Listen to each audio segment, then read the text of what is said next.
저는 오늘 말씀 본문을 가지고 하나님의 뜻이라는 제목으로 함께 말씀을 나누고자 합니다.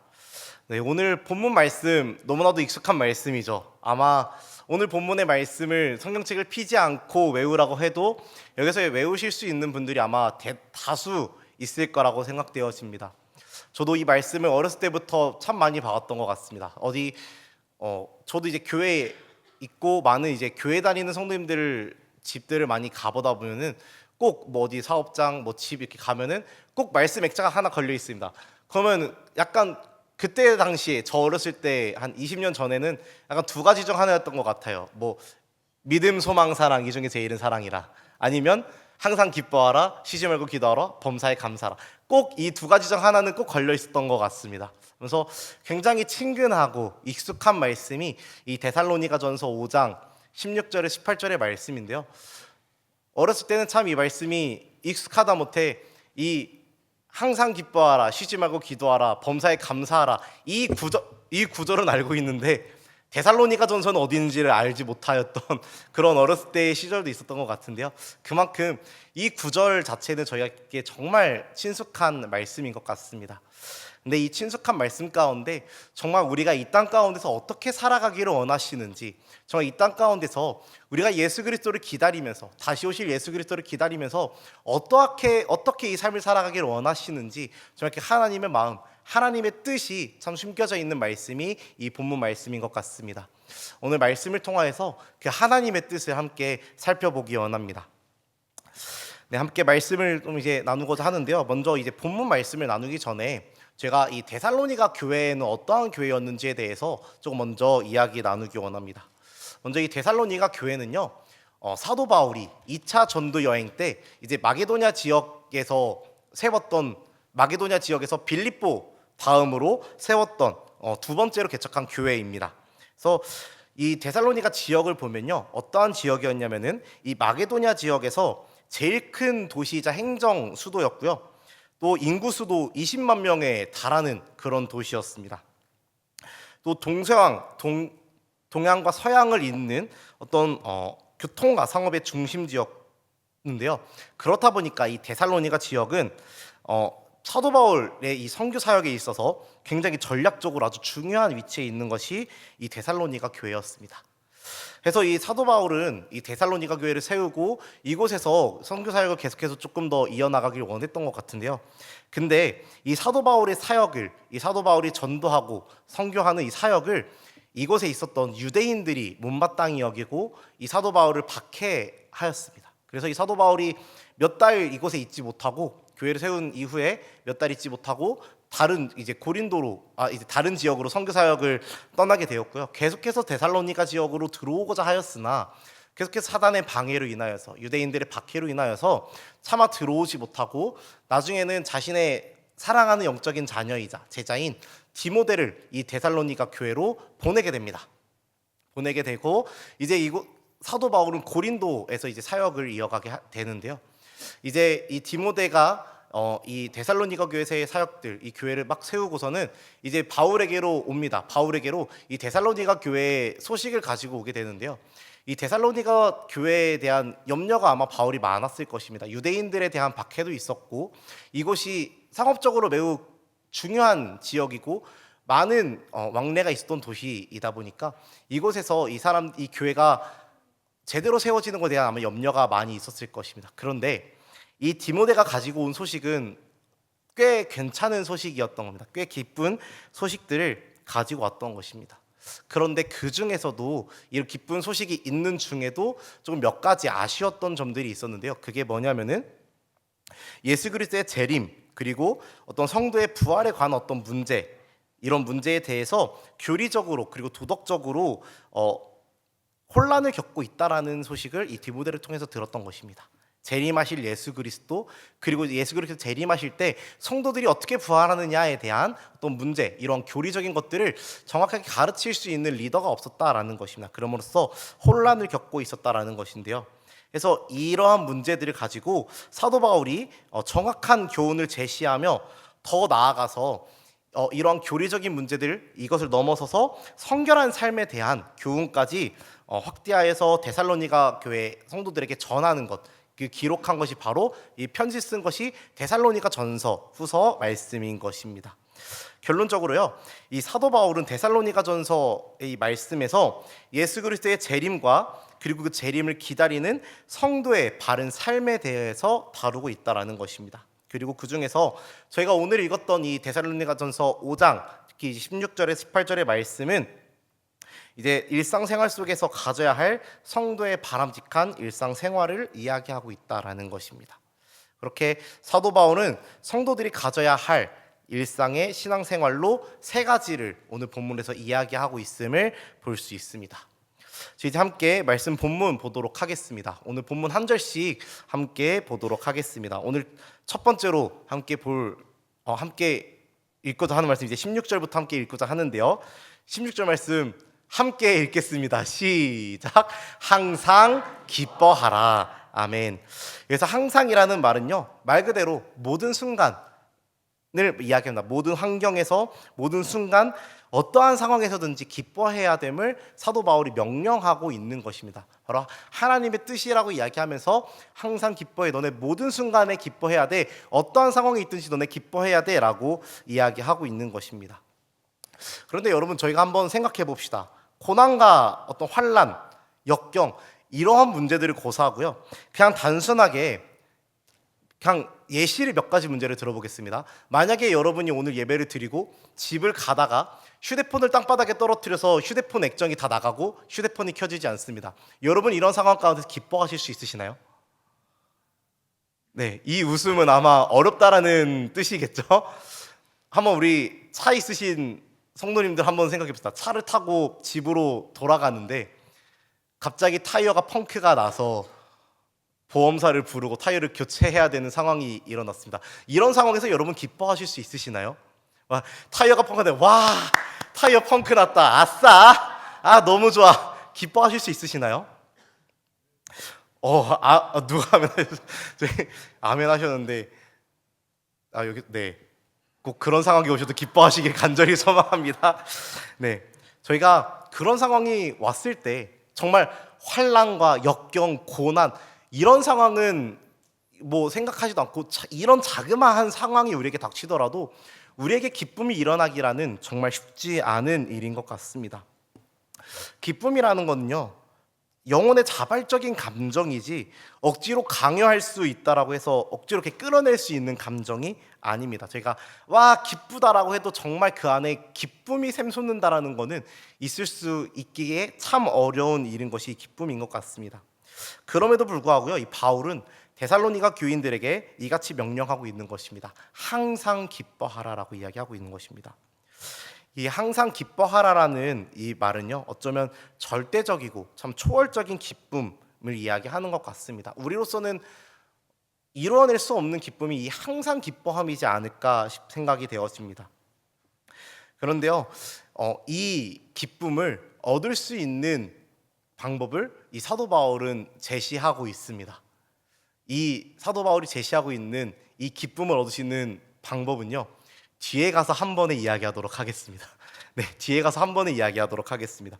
이 항상 기뻐하라는 명령, 사도 바울의 명령, 그 뒤에 사도 바울이 이어서 또 명령하는데요, 저희 17절 말씀입니다. 17절 말씀 함께 읽습니다. 시작. 쉬지 말고 기도하라 라고 합니다.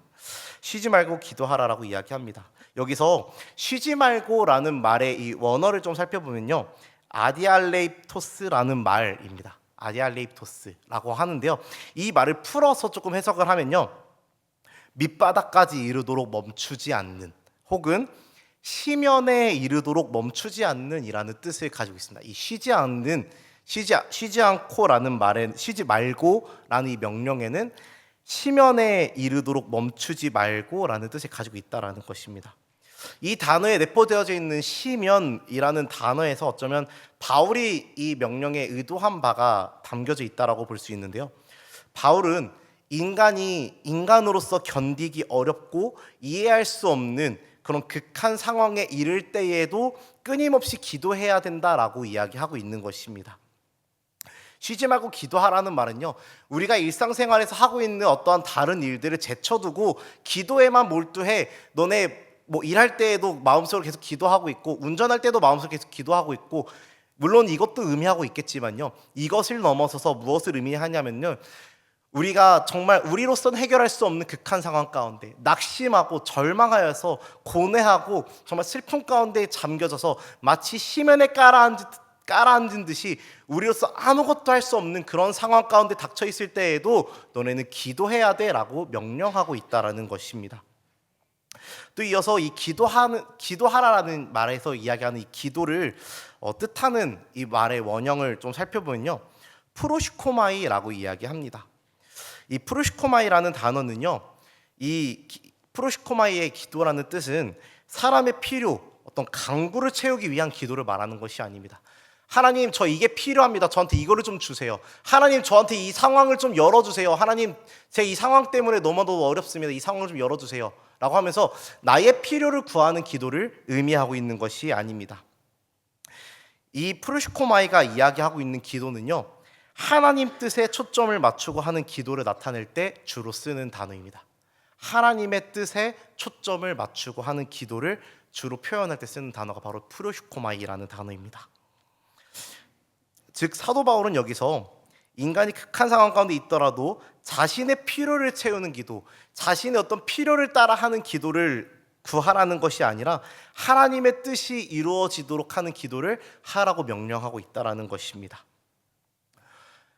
어떤 극한 상황 가운데서 나의 필요, 하나님 이 극한의 상황을 좀 해결해 주세요라고 기도하는 것이 아니라 하나님 이 극한의 상황 가운데서 하나님의 뜻을 이루어 주십시오라고 하는 기도, 그것을 명령하는 것이 바로 이 사도 바울의 명령이라는 것입니다. 저희 이어서 함께 또 다음 말씀 보도록 하겠습니다. 저희 18절의 말씀, 이것이 전까지만 함께 읽겠습니다. 이것이 전까지만 읽겠습니다. 시작. 범사에 감사하라. 아멘. 사도 바울이 마지막으로 명령합니다. 범사에 감사하라라고 이야기합니다. 그래서 범사에라는 말은요, 모든 상황 가운데 혹은 언제든지라는 의미를 내포하고 있습니다. 여러분, 어떠한 상황 가운데서 있든지 감사할 수 있으시나요? 앞에서 저희 항상 기뻐하라는 말에서 좀 연장돼서 생각해 볼 수 있는데요, 정말 어떤 상황에 있든지 간에 여러분은 하나님께 감사할 수 있으시나요? 그냥 말로만 내 마음은 어려움 가운데인데 하나님 감사합니다 하면서 어쩔 수 없이 하는 감사 말고 정말 내 마음 가운데서 우러나오는 그런 감사 하나님께 올려드릴 수 있으시나요? 아마 정말 쉽지 않은 모습인 것 같습니다. 그런데요, 저희는 말씀 가운데서 이러한 감사를 보여주는 어떤 한 인물을 볼 수 있는데요, 한 인물에 대해서 함께 이야기 나누고자 합니다. 먼저 우리 말씀 창세기 50장 20절 말씀 함께 읽어볼까요? 앞에 화면 보고 함께 읽겠습니다. 시작. 당신들은 나를 해하려 하였으나 하나님은 그것을 선으로 바꾸사 오늘과 같이 많은 백성의 생명을 구원하게 하시려 하셨나니. 아멘. 방금 읽은 말씀은요, 요셉이 이제 자신의 형들에게 하고 있는 이야기입니다. 그 말에서 뭐라고 이야기하냐면은 당신들은 나를 해하려 하였으나 하나님은 그것을 선으로 바꾸셨다라고 이야기합니다. 이를 통해서 직접적인 하나님께 감사의 표현은 없습니다. 하나님, 저의 이 어려운 상황을 선으로 바꿔주셔서 감사합니다라는 표현은 없지만 이 고백을 통하여서 정말 자신의 상황을 선으로 바꾸신 그 하나님께 감사하는 표현이 어찌 보면은 이 말에 포함되어져 있는 것 같습니다.